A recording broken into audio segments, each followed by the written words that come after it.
Hey everyone, and welcome back to another episode of this coaching vlog. I still don't even know what to call it. So if you have a suggestion, please comment below. Let me know what you think I should call these things. It's been a little while since I posted anything. I'm going to make a commitment to try to make a video every week or every other week. But if you like it, I need you to hit the like button, hit the subscribe button, and then share this video with a friend.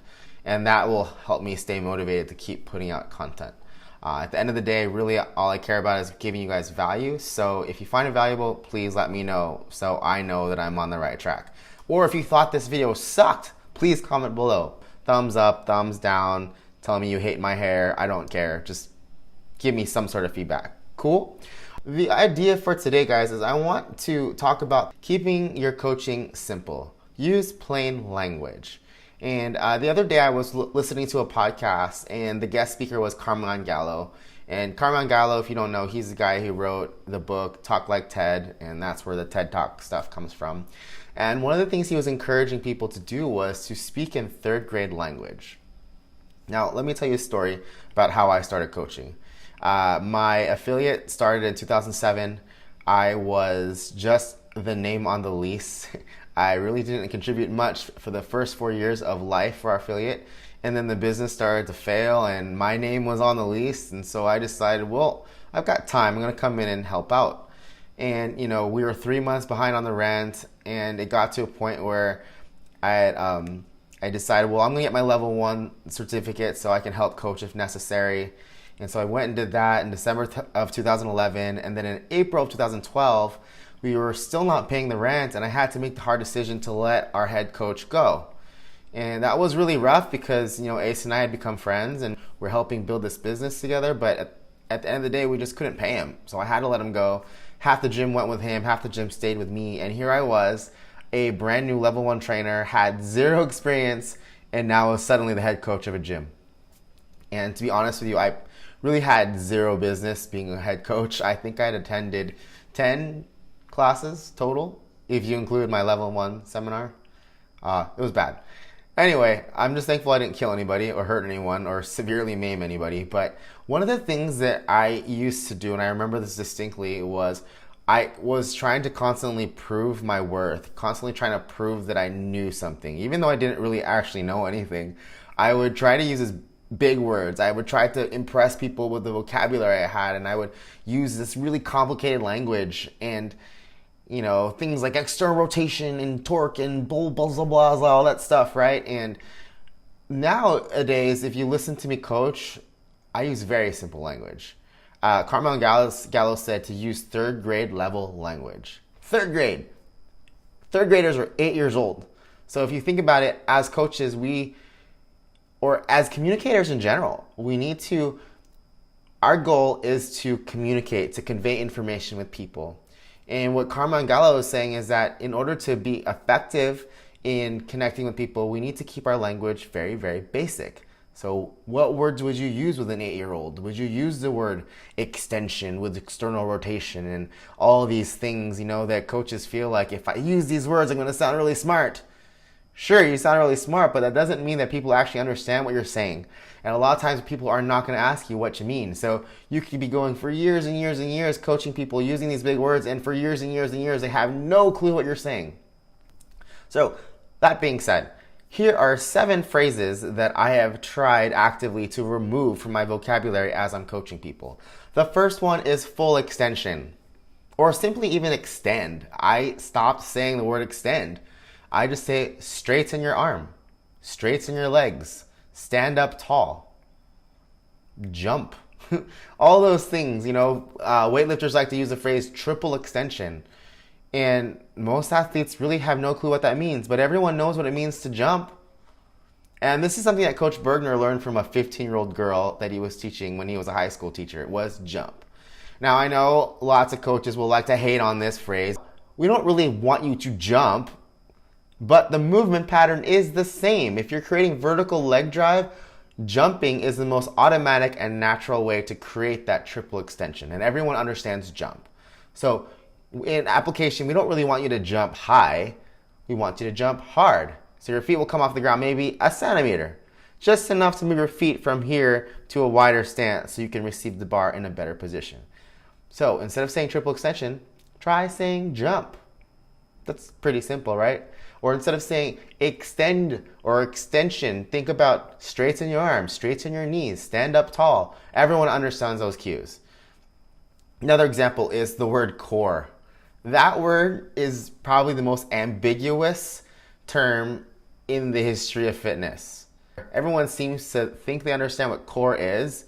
And I know when I was growing up, when someone said tighten your core, I would suck my belly in. But I've come to learn from weightlifting that it's actually the opposite. We're trying to press things out and create tension, and that's tightening your core. So just the word core in itself is very vague. It has no information for the average athlete, especially those people who've just gotten off the couch and they, in their mind, have zero core. And so what I like to do instead is I like to actually help people feel what that's supposed to feel like. The easiest way to have someone learn how to brace is to pretend that they're 77 years old and they have 77 candles on their birthday cake, and keeping the chest nice and tall, blow out all your candles in one breath. And blow, keep blowing out those candles, keep blowing. And what's gonna end up happening is when you get to the bottom of your breath, your abs are actually gonna brace down, your belly button's gonna be in your spine, and you're gonna be talking like this. And that's tightening your core. So instead of saying, tighten your core, to the guy who just came to the gym for the first time, that means nothing to them. Show them that feeling. Show them, hey, blow out all your air. Blow it all out. Keep blowing. You're trying it right now, aren't you? If you're not, you should be. Keep blowing. Now say your name. That's tightening your core. You're welcome. Another phrase that I don't like to use anymore is external rotation. I mean, honestly, the average athlete has no clue what that means. But if you put your hands up like this, oh, you can't see it. Let me back up a little bit. There we go. Okay, there's my thumb. This is bad. This is good. This is bad. This is good. So show me good. There we go. There's your external rotation. Another thing that you can do is you can fail. So one way that you can teach people how to create external rotation is if you have a PVC pipe, you just teach them to bend the bar like this while they're overhead. And naturally what's going to happen is their arms are going to go, your shoulders will go into external rotation, which is what we want for the average person. But just saying, hey, externally rotate, that means absolutely nothing to the average person. So stop using that phrase. Anterior pelvic tilt. Your really smart coaches are going to start figuring out that your pelvis tucks or tilts forward and backwards. And it does have a profound effect on the way you're going to squat. But telling someone that they have anterior pelvic tilt is not going to mean a whole lot. But one thing you can do, and the ladies especially, I'm sorry to generalize, but it's true. The ladies, if you tell them, say, hey, Instagram, what do? They tuck their butt underneath like this to make their butt look really big. But if you say, or Beyonce, like make your booty big, or arch your back real hard, that's anterior pelvic tilt. So I'll teach my athletes how to do that, and I'll say, okay, that's bad. Or another way to phrase it is, hey, pretend like you're wearing a big Texas belt buckle, point your belt buckle towards the floor, and then they arch their back. Okay, so now that's not very good. Can you make the belt point forward? And they tuck their tail underneath it, and magically they're in a good position.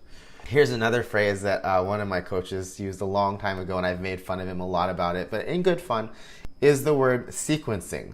Or just to make it simple, timing even is a tough one for people to understand. Like, hey, your timing is off. Okay, well, what's specifically off? Instead of using vague phrases like that, how about you try, hey, I need you to stand up first before you press with your hands. If we're using the example of a push press, like if their timing is off. Or in the clean, if they're pulling too early, hey, your timing's off. Well, that doesn't help. Here, I need you to stand up first before you shrug your shoulders up. Let's try that. And what you might need to do is have them slow it way down. Like, hey, just dip, stand, and then shrug. Make sense? Cool.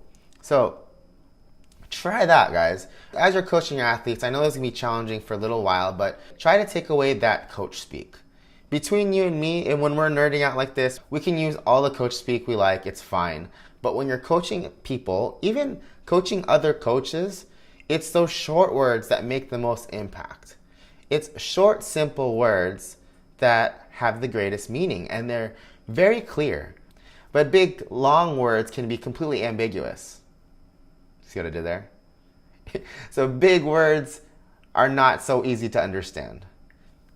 Big words, we get lost. Big words, I don't know. So, challenge for you guys this week. Try to simplify your language so that someone as young as 7 or 8 years old will understand what you're trying to say. And I think you'll find yourself to be a little bit more effective and your communication will be a whole lot more clear. If you guys like this video, please remember to hit the like button, subscribe, and tell a friend. And maybe I will continue to put stuff out for you guys. See you guys later.